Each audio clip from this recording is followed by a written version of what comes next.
Have you ever wondered why the loudest person in the room often feels like the weakest? What if I told you that someone yelling at you isn't attacking your flaws, but reacting to your calm? And here's the real twist: the more you stay composed, the more their chaos unravels. Let me ask you something: have you ever been screamed at, just for existing? Not for saying something rude. Not for doing anything wrong. Just for being there, still, centered, and unbothered. It stings, doesn't it? That sudden jolt. That emotional punch disguised as volume. But here's the truth no one tells you: people don't scream because they're powerful. They scream because they've lost control, and they want you to lose it too. Think about it. That explosion of noise isn't strength, it's panic. It's emotional instability dressed in sound. And sometimes, the reason they target you is because your presence threatens their illusion of dominance. You don't flinch. You don't play emotional ping-pong. You don't let noise dictate your peace. And for someone living in internal chaos, that's terrifying. Stoic philosophers figured this out centuries ago. Marcus Aurelius, Seneca, Epictetus, they all warned us. When someone tries to provoke you, and you react, you've already lost control of yourself.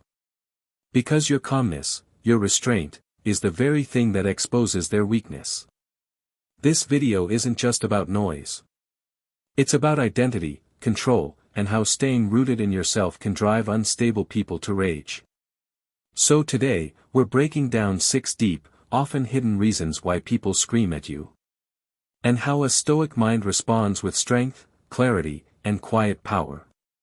If you're tired of absorbing chaos that doesn't belong to you, stay with me, because what you'll hear today could change the way you carry yourself forever. If you're ready, let's begin. Part 1, you expose their insecurity. You didn't raise your voice. You didn't insult them. You just stood there. Calm, collected, and confident. And somehow, that was enough to make them explode. Sounds familiar? Here's a truth most people don't want to admit. Some folks are not angry at you. They're angry at what you represent. Your silence, your self-control, your unwillingness to shrink yourself to make them feel comfortable. That's what threatens them. See, for someone whose identity is built on image, validation, or being the loudest in the room, your calm presence is unsettling. You don't flinch. You don't argue back. You don't need the room to revolve around you. And to them, that's terrifying, because it reminds them of everything they're not. That scream you just heard. It wasn't strength. It was fragility dressed in volume. It was their fear, their insecurity, trying to claw back a sense of control. Let me give you an example. Imagine a coworker who's used to dominating meetings, cutting people off, making snide remarks. But one day, you respond differently. You don't react. You let the comment hang in the air. You stay quiet. And in that moment, the power they thought they had vanishes. That's when the voice rises. The tone sharpens. Not because you disrespected them, but because you didn't give them what they were used to: control. That, right there, is psychological displacement. They can't handle their own emotional imbalance, so they try to dump it onto you. They scream, not at you, but at their own unraveling. But here's where Stoicism flips the script. Epictetus once said, "If someone succeeds in provoking you, realize that your mind is complicit in the provocation." And that changes everything. Because when you react, when you raise your voice, when you try to defend your dignity, you're handing them the keys to your emotional kingdom. But when you stay centered, when you choose not to engage in their chaos, you're reclaiming your power. It's not about being passive. It's about standing in stillness while others fall apart around you. Not to prove a point, but to protect your peace. So the next time someone yells at you for being composed, don't take it personally. Their volume is not your responsibility. Your silence is not your weakness. It's your strength. In a world addicted to noise, stillness is power. And sometimes, the quietest man in the room is the one who holds the most command. Part 2, you set boundaries they're not used to. Sometimes, the most powerful word in your vocabulary is also the smallest. No. Not screamed. Not emotional. Just calm. Clear. Unapologetic. And yet, that one word can ignite a storm. Have you ever noticed how simply choosing yourself, choosing your time, your peace, your limits, can cause people to lash out? Not because you hurt them, but because you stopped letting them control you. There's a story that illustrates this perfectly. An older man, let's call him Richard, spent his whole life taking care of others. He paid bills for family members, solved every crisis, even sacrificed his own health just to keep things running. Especially for his adult son, who'd never quite managed to get his life together. But one day, Richard drew the line. His son called again, rent was due, job still unstable, crisis as usual. But this time, Richard didn't jump in. He didn't yell. He didn't criticize. He simply said, no. What followed wasn't a mature conversation. It was rage. Accusations. Screaming. You're selfish. You don't care. You've abandoned me. But let's be honest, was that about love? No. It was about loss of control. For years, Richard's help had become an expectation, not a gift. His son had confused love with obedience. And when Richard broke the cycle, it shattered the illusion. Here's the painful truth. People who benefit from your overgiving rarely celebrate your boundaries. They react, not because you did something wrong, but because you stopped doing what was convenient for them. This is where Stoicism offers a radically different lens. Marcus Aurelius once said, "Reject your sense of injury, and the injury itself disappears." It's not just poetic, it's practical. You see, when someone screams at you for finally saying no, they're not actually offended by your boundary. They're terrified by what it represents. That they're no longer in control. That they must now face their own responsibilities. That you've grown, and they haven't. And growth, to the emotionally entitled, feels like betrayal. But here's what they don't understand. Boundaries aren't walls to keep people out. They're doors you close to protect the peace inside. And yes, they might call you cold. They might accuse you of being distant, selfish, or ungrateful. But don't mistake their volume for truth. Because if your no triggers an eruption, that's not proof you were wrong. It's confirmation that the boundary was long overdue. Stoicism teaches us this. You are not responsible for how others react to your clarity. You are responsible for why you needed to get clear in the first place. So the next time someone raises their voice because you said no, don't retreat. Don't apologize for honoring your limits. And for the love of your own sanity, don't internalize their chaos. Their discomfort is not your failure. It's their invitation to grow, one they may never accept. But you've already taken the first step. You've chosen peace over people-pleasing. Self-respect over silent suffering. And truth over tolerance. So stand firm. Not to fight. Not to prove a point.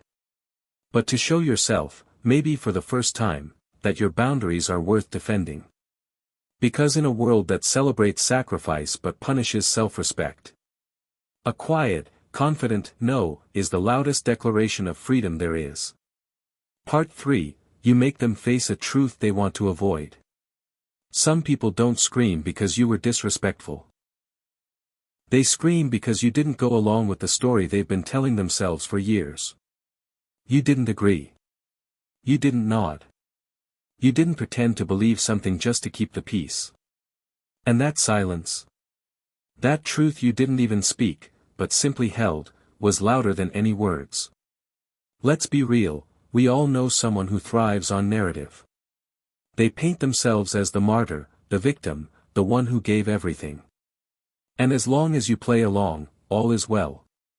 But the moment you question it, even gently, everything unravels. Picture this. A mother insists she sacrificed everything for her children. Years of struggle, sleepless nights, working 2 jobs. But what she never talks about?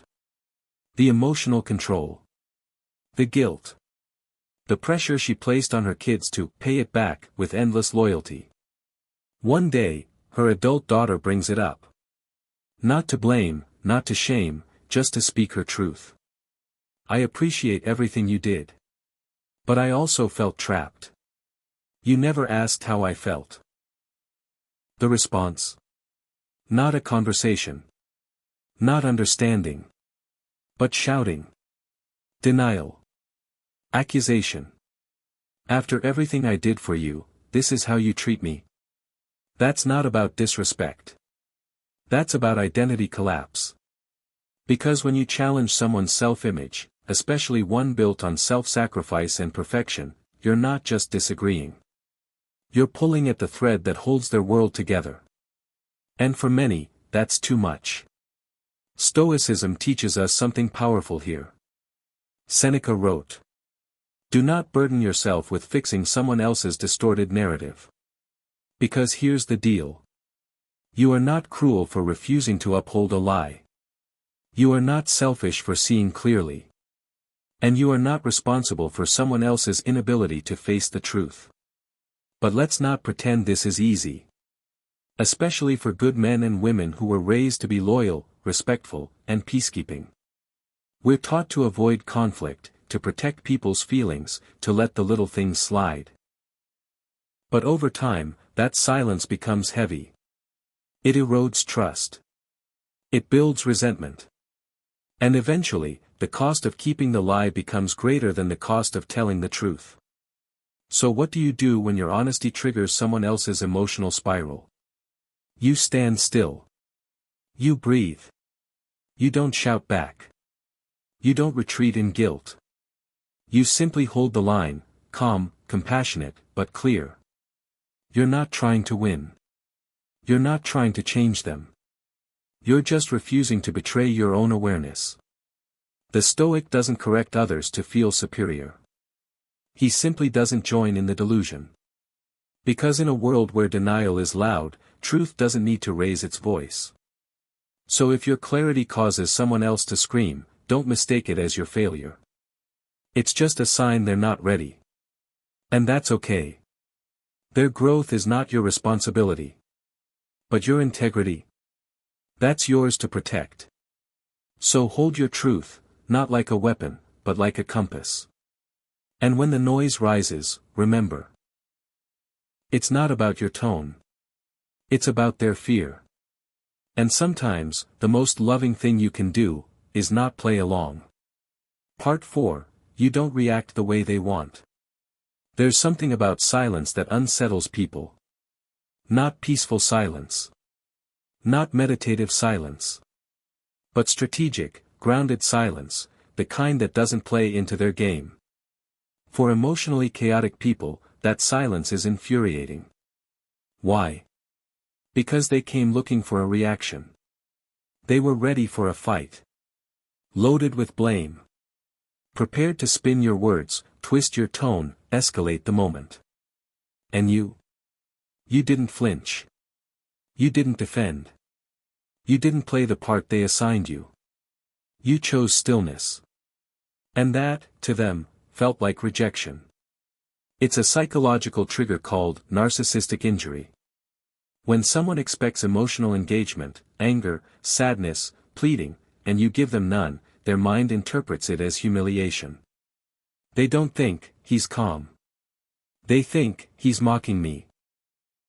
To emotionally dependent people, no reaction is a reaction. One that screams louder than words ever could. Let me paint the picture. A couple argues. Again. Same topic, same loop, same outcome. One partner is used to shouting, provoking, pushing buttons. The other, this time, just listens. Nods. Doesn't engage. Suddenly, the argument turns into a meltdown. Say something. Why aren't you defending yourself? Do you even care? But here's the paradox. They don't actually want resolution. They want a spark. A reaction they can control. Your calmness robs them of that control. And so they scream louder. Not because you hurt them.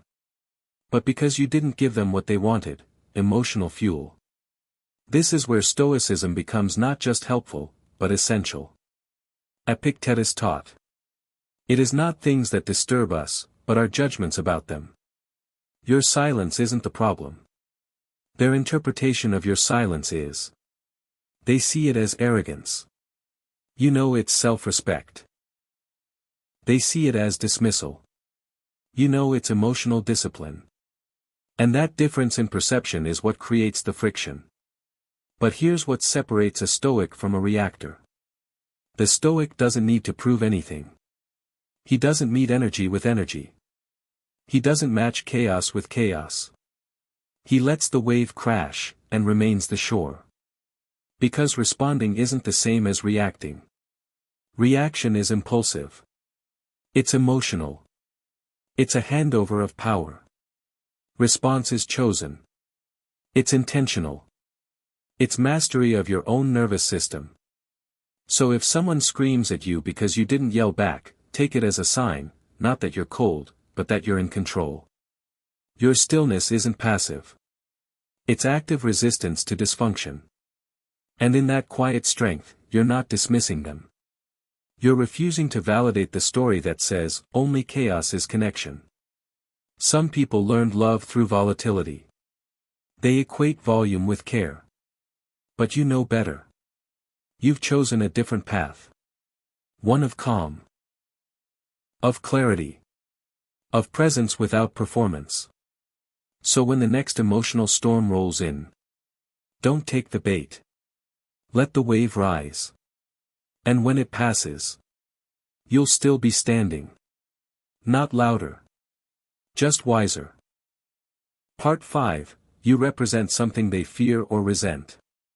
Sometimes, you don't have to say a word to make people uncomfortable. Just improving yourself is enough. You stop drinking. You start reading.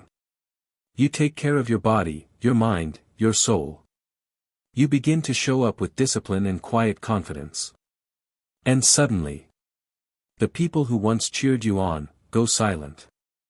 Or worse. They start mocking you. Sound familiar? You think you're better now? Come on, loosen up. Oh, so you're Mr. Zen now, huh? They laugh, but their laughter is laced with something darker. Something they won't admit, but you can feel, resentment. Here's the truth. Growth shines a light on stagnation.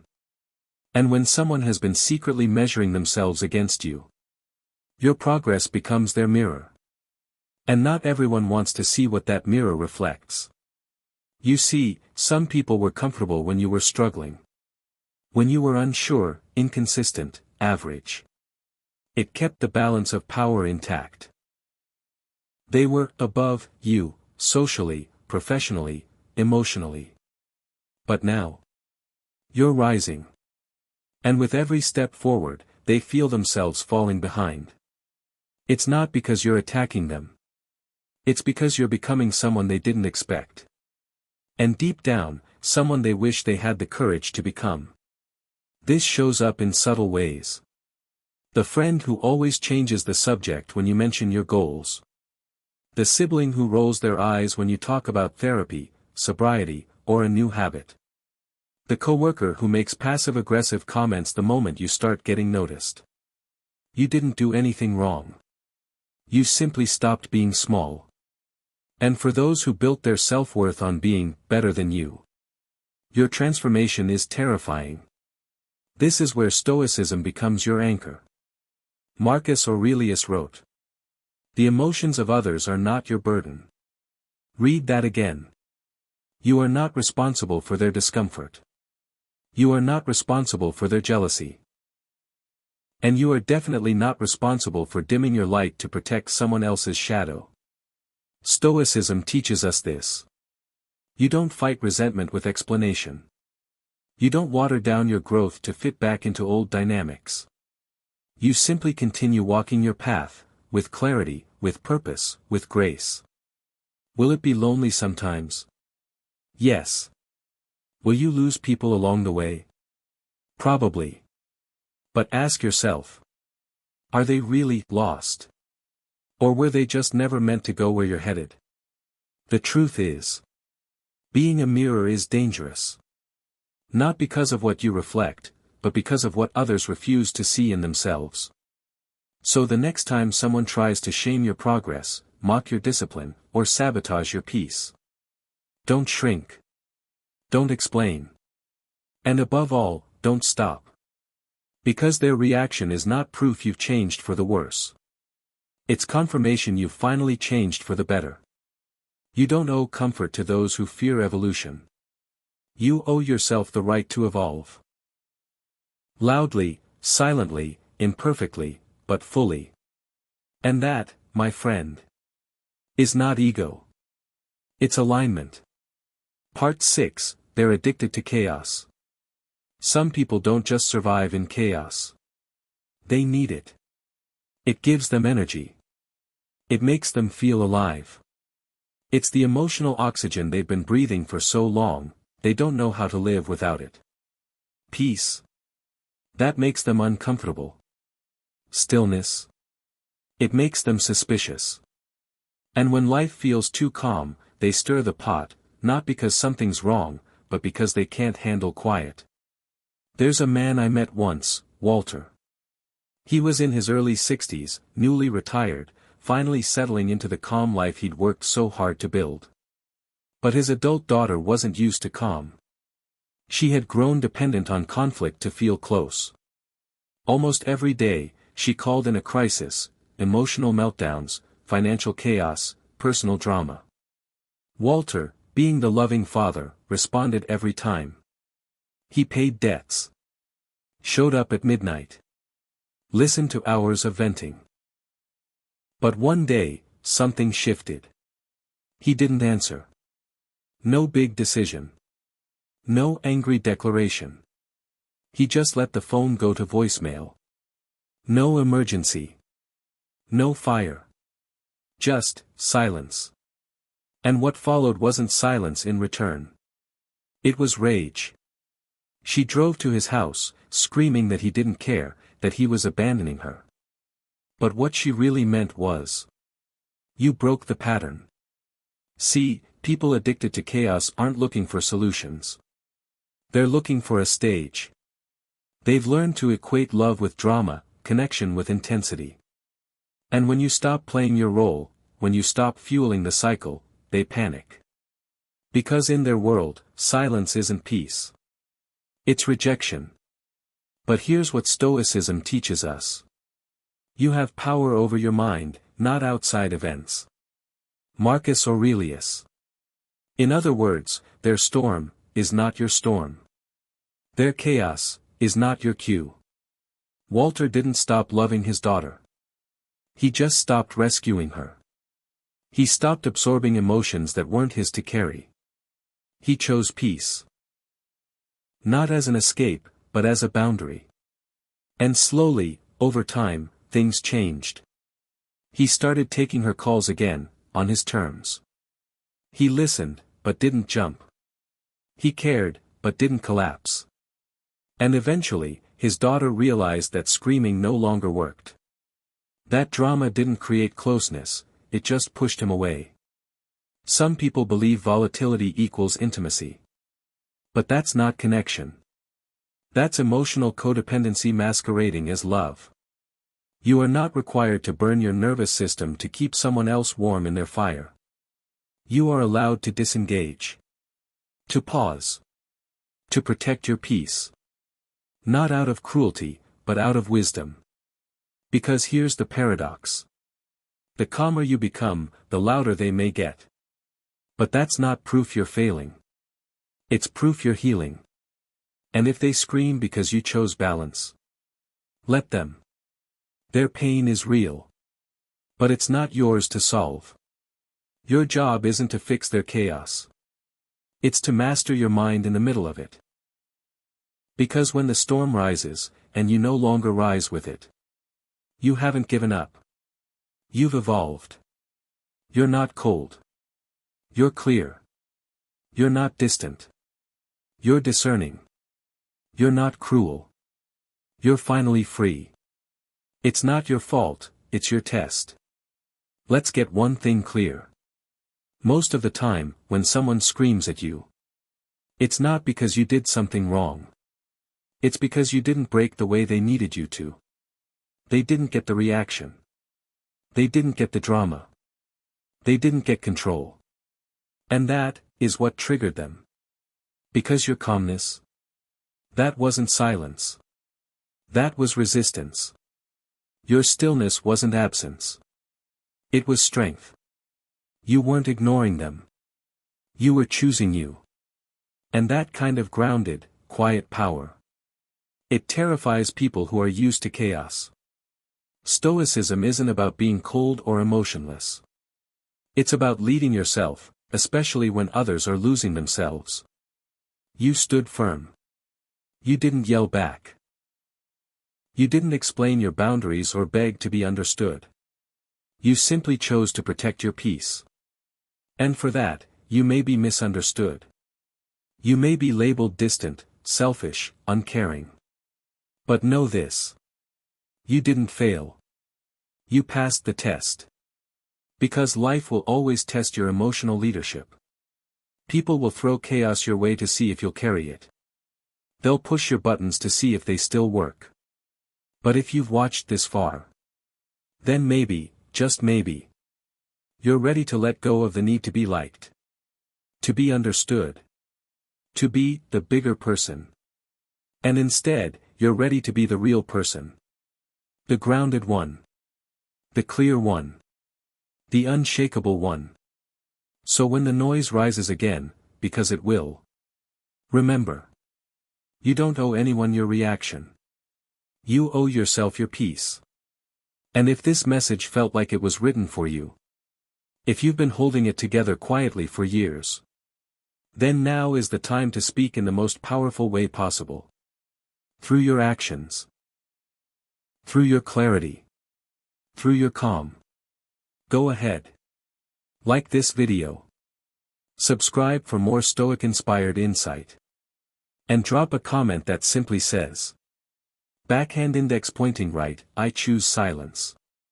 Because in a world full of yelling, your stillness is not weakness. It's wisdom. It's strength. It's stoic. And it might just be the loudest thing in the room.